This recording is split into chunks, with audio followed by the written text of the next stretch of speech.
Thanks for watching. Don't forget to like, comment, share and subscribe to Mufti Tariq Masood, famous scholar.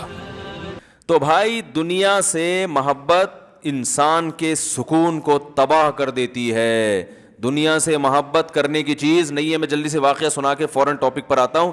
تو میں بتا رہا تھا ہمارے حضرت سے جب ہم یہ سنا کرتے تھے نا بار بار, میں کہتا تھا کس اللہ والے کی علامت یہ ہوتی ہے کہ اس کے پاس بیٹھ کر دنیا کی محبت کم ہو جائے. تو حضرت کے پاس پیسہ بہت تھا لیکن وہاں بیٹھ کے پیسے ویسے کی چاہت ختم ہو جاتی. حالانکہ حضرت کی گاڑی ایسی تھی کویت کے شہزادے سے خریدی تھی. ایسی گاڑی میں نے اب تک نہیں دیکھی ہے یہاں. لیکن یہ کہ محبت نہیں تھی. وہ نقصان ایک دفعہ بہت کروڑوں روپے کا حضرت کا نقصان ہوا تو کچھ بھی نہیں, آرام سے رات کو سوئے. آپ کو پتہ ہے صدر ضیاء کے دور میں الائنس والے آئے تھے اور ان کے مزاربت کا کام شروع کیا تھا تو لوگوں کے کروڑوں روپے لے کے غائب ہو گئے تھے وہ. تو اس پہ جن لوگوں کا نقصان ہوا نا, کئیوں کو ہارٹ اٹیک ہوا, کئی برین ہیمریج سے مر گئے. تو ہمارے حضرت کا بھی بہت بڑا پیسہ اس میں ڈوب گیا تھا. تو حضرت کو تو کچھ بھی نہیں. حضرت نے ایسے ہاتھ جھاڑا, چلو ویسے بھی مسافر خانہ ہے, مرنا تو ہے, کھانے کو تو مل رہا ہے نا بس. تو جب حضرت کو اطلاع ملی نا فلاں کا بھی انا للہ ہو گیا. اب دیکھو اللہ کے بندو, تمہیں روٹی مل رہی ہے یار, تم سونے کی تم سے گھر کسی نے نہیں چھینا. چلو ذاتی گھر نہیں تو کرائے کا تو ہے نا.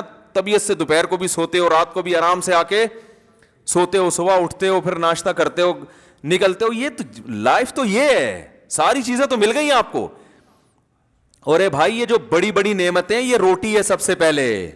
کیونکہ بھوک دیکھی نہیں ہوتی نا, اس لیے وہ ایسے مزے لگ گئے ہوتے ہیں کہ وہ بھوک کا پتہ نہیں ہوتا بھوک ہوتی کیا ہے. بھوک کے وقت روٹی مل جائے بہت بڑی نعمت, پیاس کے وقت پانی مل جائے بہت بڑی نعمت. تو جن کو یہ نعمتیں ملی ہوئی ہیں وہ بار بار نعمتوں کا سوچ سوچ کے خوش ہوتے رہتے ہیں. اللہ تو نے مجھے رات کا کھانا بھی دے دیا, صبح کا ناشتہ بھی دے دیا. حالانکہ 2 وقت کا کھانا ضروری ہے, 3 ٹائم کا کھانا تو ویسے ہی موٹاپا پیدا کرتا ہے. لیکن اے اللہ تو نے مجھے ناشتہ بھی کھلا دیا ہے, اللہ تو نے مجھے لنچ بھی دے دیا ہے, اللہ تو نے شام کی چائے بھی دے دی. اس میں ڈبو کے کھانے کا جو مزہ ہے وہ میں نے کئی دفعہ سنا چکا ہوں نا مفتی صاحب سے جو ہم نے لطیفہ سنا ہے, اللہ ڈبو کے کھانے کے مزے بھی تو نے ہمیں دے دیے. اور بھائی اب چھن گیا, ادھر ڈوب گیا, ادھر ڈوب گیا. یہ تو گریبیاں ہیں. گریبی نہ ملے کوئی ٹینشن میں آتا ہے. بھائی آپ ہوٹل میں گئے, بیرے سے آپ نے کہا یار ایک نہاری لے کر آؤ, وہ لے آیا, آپ نے خوب ڈبو کے سرید بنا کے کھایا. اس میں آپ نے کہا سر وہ پیٹ بھر گیا, کھانا کھا لیا, گریبی. اس نے کہا یار سر آپ لیٹ آئے ہیں, گریبی ختم ہو گئی. آپ ٹینشن میں آؤ گے, ڈپریشن میں, ہائے یہ کیا ہو گیا, آپ پلیٹیں اٹھا کے پھینک رہے ہو, یار میں خودکشی کر رہا ہوں, گریبی ختم ہو گئی, گریبی. وہ بولے گا بھائی اگر تم نے پیسے دیے تھے, میں پلیٹ ہی لا کے نہ دیتا تو سمجھ میں آتا ہے. گریبی کا تو مطلب ہی گریبی ہے, ملے ٹھیک ہے, نہیں ملے تو بھی ٹھیک ہے. تو بھائی جان مسئلہ یہ ہے کہ نبی صلی اللہ علیہ وسلم نے ارشاد فرمایا جس کو 2 وقت کھانا پیٹ بھر کے مل گیا, جسم کسی بڑی بیماری سے محفوظ, اور رات کو سر چھپانے کے لیے جگہ مل گئی, تمیز سے سو سکے, وہاں پہ آنا, نیند والی جگہ ہو, گرمی سردی سے بچنے کا انتظام ہو, مچھر ہو تو ان سے بچنے کا انتظام ہو. نیند یعنی اصل میں ضرورت نیند ہے, اور 4 دیواری ہے جہاں آدمی عزت کے ساتھ سو سکے, رہ سکے. سفید پوش آدمی کو 4 دیواری, وہ سڑک پہ نہیں سو سکتا نا وہ. تو نبی نے فرمایا جس کو یہ 3 نعمتیں مل گئیں تو گویا پوری دنیا کی دولت سمیٹ کے اللہ نے اس کو دے دی ہے. اب اگر اس کو ٹینشن ہو رہی ہے نا, یہ اس کا فالٹ ہے, یہ اللہ کا قصور نہیں ہے, یہ ہوس ہے. دیکھو ہیروئن آپ نے ہیروئن کو کیا کیا, آپ نے اس کو بھوک لگ رہی تھی, آپ نے اس کو کباب لا کے رکھ دیے, تکے لا کے رکھ دیے, ملائی بوٹی لا کے رکھ دی, کولڈ ڈرنک رکھ دی, آپ نے کہا کھاؤ. وہ تلاش کر رہا ہے سٹا ہے, سمجھیں بات کو, مثال کو خوب اچھی طرح سمجھیں. وہ تلاش کر رہا ہے کیا بھائی, سٹا. آپ کو اس پہ ترس آیا, آپ نے کہا کپڑے بھی پھٹے پرانے ہیں اور بدبو بھی آ رہی, آپ اپنے گھر کے واش روم میں لے گئے, آپ اس کو شیمپو سے تیزاب سے نہلا دیا آپ نے اس کو, کیونکہ وہ عام شیمپو سے نہیں, یہ چرسی ہیروئنچی جو ہے نا ان کی بدبو ختم نہیں ہوتی. آپ نے چلو تیزاب زیادہ ہو گیا, ڈیٹول سے نہلا دیا اس کو ٹھیک ہے نا, ڈیٹول سے نہلایا, سروس کروائی, خوبصورت کپڑے پہنائے اس کو. کیا ان چیزوں سے ہیروئنچی کو خوشی ہوگی؟ وہ تلاش میں یار چھٹا.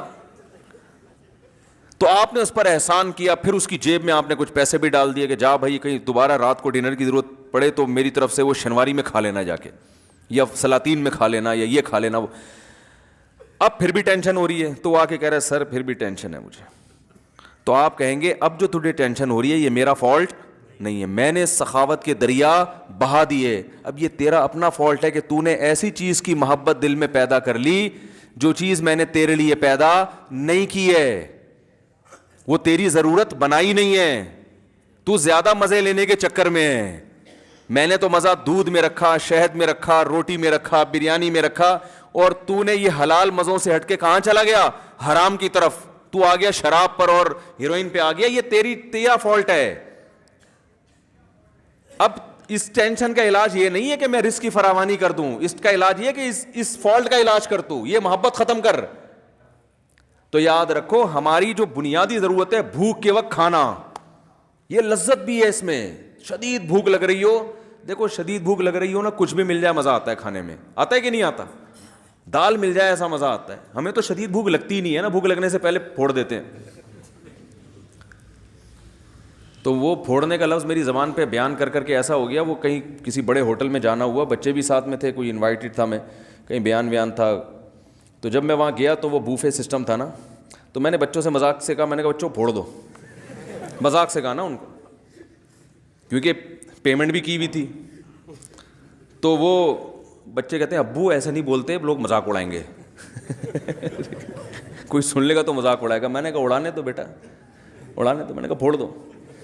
تو وہ اصل میں شرما رہے تھے نا بچے نکالتے ہوئے, تو میں ان کو حوصلہ کرنے کے لیے کہ کھاؤ بیٹا. تو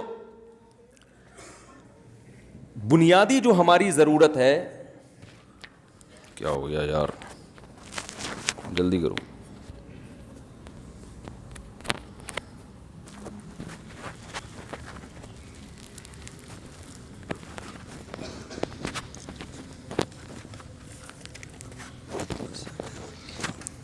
تو ہماری جو بنیادی ضرورت ہے وہ بھوک کے وقت روٹی کھانا, اور خوراک میں جو بنیادی خوراک ہے نا, آلو, گندم اور چاول, یہ انسان کی بنیادی خوراک ہے جس میں کاربوہائیڈریٹ ہوتا ہے, جو نشاستہ ہوتا ہے, جو ہماری باڈی کو رن کرنے میں کام آتا ہے. یہ بنیادی بیسک ضرورت ہے. یہ نہ ملے تو لوگ کہتے ہیں نا وہ دودھ پی رہے ہیں 1 کلو, وہ جب تک روٹی نہیں کھائے گا صحیح ہے نا, طاقت نہیں آتی جسم میں. تو یہ بھی مل رہی ہے الحمدللہ. یہ اللہ نے اتنا سستا کر دیا دنیا میں, روٹی نہ ملے چاول کھا لو, چاول نہ ملے آلو کھا لو. تو یہ اتنا سستا, یہ بیسک ضرورت ہے. اور دوسری ضرورت اللہ نے ہماری رکھ دی گھر, چاہے کرائے کا ہو چاہے ذاتی ہو, رہنے کی 4 دیواری ہو, تیسری کہ کوئی بیماری نہ ہو. تو یہ اگر مل گئی تو ہمیں خوش ہونا چاہیے. سمجھ رہے ہیں نا, اللہ ایسا کھا رہا ہوں ماشاءاللہ, بھوک سے بھی پریشان نہیں ہوتا, اور سونے کی جگہ بھی تو نے مجھے دے دی, اور پہننے کے لیے لباس بھی مل گیا ہے, جو یہ بیسک ضرورتیں پوری ہو گئی, بس اب بھی خوش نہیں ہو رہا. تو اللہ کی قسم یہ اس کا اپنا فالٹ ہے. صحیح ہے نا, اس کا اپنا فالٹ ہے. یہ ہیروئنچی ہے. ہیروئنچی کو ہیروئن سے اتنی محبت نہیں ہوتی جتنی اس نے گاڑی بنگلے اور دنیا سے دل لگایا ہوا ہے. تو اس کا علاج کرو, جیسے ہیروئنچی کو سمجھایا جائے گا کہ علاج کرو. کہہ رہے کیسے بھائی, ڈاکٹری علاج بھی کرو اور نفسیاتی بھی. نفسیاتی یہ کہ بار بار سوچو کہ اس سے آہستہ آہستہ تمہارا سکون برباد ہو رہا ہے. یہ جو تمہیں سکون ملتا ہے نا سٹے لگا کے, یہ وقتی سکون ہے. نہیں یقین آتا تو جن لوگوں کو یہ سٹا نہیں ملتا, جو نہیں پیتے, ان کے چہروں پہ رونق دیکھو, تم سے کروڑا گنا زیادہ ہے. اگر اس میں سکون ہوتا تو جو نہیں پیتے وہ تو ٹینشن سے مر جاتے, جبکہ ہم دیکھ رہے ہیں جو نہیں پیتے ان کے چہروں پہ بھی رونق ہے, وہ تم سے زیادہ خوش ہیں. تو یہ بار بار وہ سوچے گا تو چھوڑنے پر آمادہ ہوگا نا, پھر وہ علاج کی فکر کرے گا. بھائی بتاؤ, اگر وہ اس کا نظریہ ہی ٹھیک نہیں ہے, وہ کہے سکون میں وہ ہے جو پیتا ہے, تو وہ تو پاگل ہے نا, اس کا علاج ہو سکتا ہے.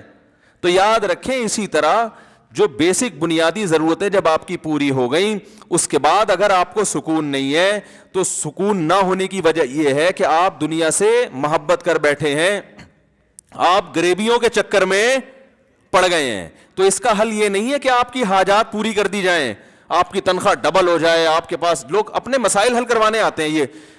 یہ کریں کہ ایک صاحب آیا, میں اتنی ٹینشن میں ہوں, میری بیگم بھاگ گئی ہے اور علیحدگی کا مطالبہ کر رہی ہے, اور 1 سال سے میں اس کو منا رہا ہوں, مان نہیں رہی. تو میں نے کہا بھائی, آپ کے دل میں اس کی محبت بہت زیادہ ہے, ٹھیک ہے نا, تو اس لیے آپ ٹینشن میں آ گئے. اگر وہ آ گئی تو جو ٹینشن آپ کو ہو رہی ہے وہ اس کو ہونا شروع ہو جائے گی. ٹھیک ہے نا, کیونکہ اس کے ایٹیٹیوڈ سے لگتا ہے کہ جتنی آپ کے دل میں اس کی محبت ہے, بالکل اسی حساب سے اس کے دل میں آپ کی نفرت ہے. کیونکہ آپ اتنا پیچھے پڑ گئے پھر بھی نہیں آ رہی, تو اس کا 1 سال کم تو نہیں ہوتا نا. میں نے کہا یہ اس کی علامت ہے کہ آپ جتنا اس سے چاہتے ہیں اتنا ہی وہ آپ سے باقاعدہ ماشاءاللہ نفرت کرتی ہے.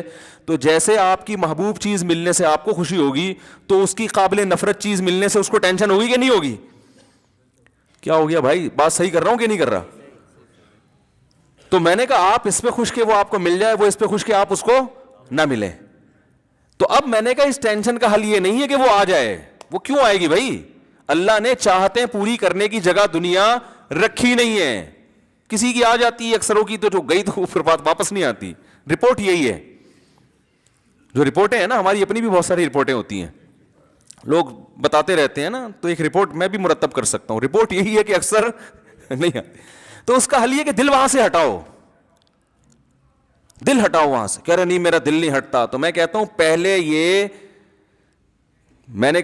یہ فیصلہ کر لو کہ میں غلطی پر ہوں اور مجھے اپنے دل کا علاج کرنا ہے. پہلے مانو تو صحیح کہ میں غلطی پر ہوں. آپ تو مان نہیں رہے کہ میں غلطی پر ہوں. جو آدمی کہہ رہا ہے مجھے وہ چاہیے، مجھے وہ چاہیے، مجھے وہ چاہیے. جب ہیروئنچی کہہ رہا ہے کہ مجھے ہیروئن چاہیے، مجھے ہیروئن چاہیے، بس اب کوئی ہیروئنچی میرے پاس آئے کہہ رہا ہے صاحب ایک ہفتے سے سٹا نہیں پیا میں بہت ڈپریشن میں ہوں، آپ اللہ سے دعا کرو مجھے ایک پڑیا مل جائے. خدا کی قسم آپ اس مثال کو مذاق سمجھیں گے، لیکن دنیا میں ہو یہی رہا ہے کہ اپنی خواہشات پوری کر کے ٹینشن ختم کرنا چاہتے ہیں. سمجھ میں آ رہی ہے بات؟ کیونکہ غیر مسلموں سے یہی سیکھا ہے. غیر مسلم کہتے ہیں آپ کی جتنی خواہشات پوری ہوں گی آپ کی ٹینشنیں کم ہوگی. اگر میرے بھائی ایسا ہوتا تو اللہ نہ کرے معاذ اللہ سب سے زیادہ ٹینشن تو پھر نبی کو ہوتی. ان کی تو خواہشات ہی پوری نہیں ہوئی. 40 دن گھر میں چولہا نہیں جلتا تھا ان کا. یوسف علیہ السلام تو بیچارے ڈپریشن میں چلے جاتے، وہ تو آدھی زندگی تو ان کی جیل میں گزری ہے. یعقوب علیہ السلام کہتے ہیں اللہ ساری جوانی میرے بچے سے الگ گزر گئی، اب بڑھاپے میں بچہ مل کے کیا رہ گیا، 4 دن کی زندگی رہ گئی تھی. وہ تو یہ سوچتے نا. لیکن ہم دیکھتے پیغمبروں کی زندگیاں ٹینشنوں میں، مگر کوئی ڈپریشن کی گولی نہیں کھا رہے. Thanks for watching. Don't forget to like, comment, share and subscribe to Mufti Tariq Masood Speeches channel.